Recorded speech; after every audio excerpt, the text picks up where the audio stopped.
Señoras y señores, a mi lado, the man, the myth, the legend, Mr. Noodles. All of those things. All of those things in one. You're too kind. It's hot in here, It's isn't hot. it? Yeah, I know. I can't stop sweating. I'm so excited to be here with you today. I'm excited to be here. This is amazing. Let me tell you something. The Latin American crowd in general, they go nuts. So That's what I expect. yeah.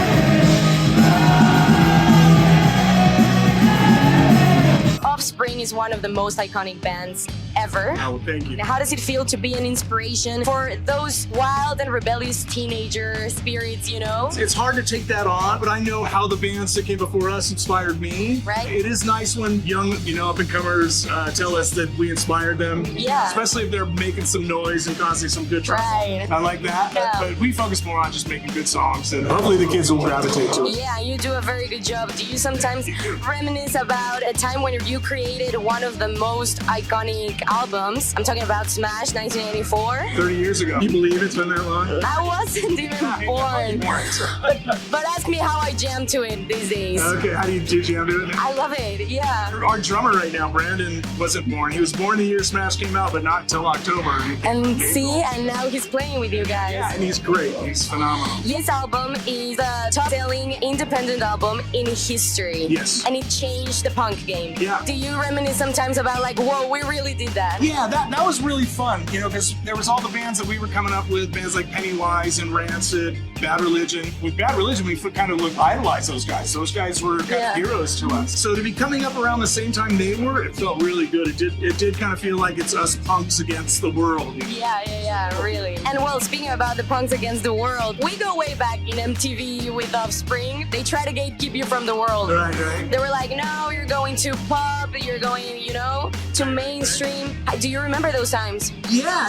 Well, really, it came from people inside the punk rock scene that like, oh, you're not punk anymore. You sold too many records. Yeah, it's like, come You're on, dude. MTV. And back when bands were making, like Guns N' Roses was making, $5 million videos or $50 million videos. We spent $5,000 on our video, and it was mostly like, for the no barbecue and the beer. and we were on heavy rotation on MTV. We still felt like, yeah, we're doing this right, But the punks that we grew up with went, that's cool. You guys are finally getting punk rock noticed. So after 40 years of musical career, is there still space for you guys to experiment? I think so, for sure. I mean, look at all the bands that are playing here. We might be inspired by some of this. Growing up in Southern California, we always liked, Latin music, mariachis.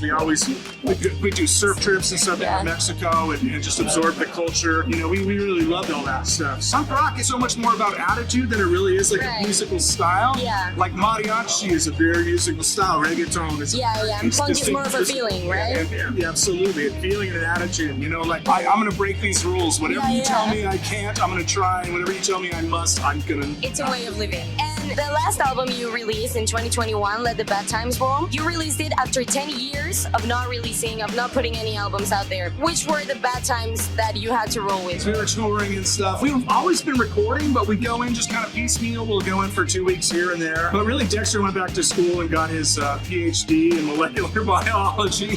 Right, as one does. We're very proud of him for doing that. We are. He makes us call him Dr. Dex now. Okay. And he did that. So with all the touring, it just took us a long time to get things right. About 2 years before the record came out, things really started clicking in the studio, and we felt like, okay, we got our mojo back. This record sounds really good, And we've kept on since. We're still recording. We've got a bunch of stuff, always experimenting, but always coming back to that punk rock stuff that we love. Yeah, I think that for the Offspring, it's about quality over quantity, right? For sure. So what are the upcoming plans? Well, we've got a new record coming out hopefully by the end of the year. Okay. We're going to do some things around the anniversary of Smash, like we're taking over the Punk Rock Museum in Las Vegas. Okay, yeah. We're doing a couple of shows where we're just going to play Smash in its entirety. We've got Europe coming up. We've got South America coming up. Amazing. Well, we're going to keep you very close. Oh, I hope so. And is there anything you want to say to the MTV Latin America people that are watching us right now? Muchas gracias for all the support. We love coming here and means the world to us. So thank you so much. The master, Mr. Noodles, thank you so much. Yeah. And we'll see you out there. Absolutely. Pura vida Costa Pura Rica. vida. Yeah.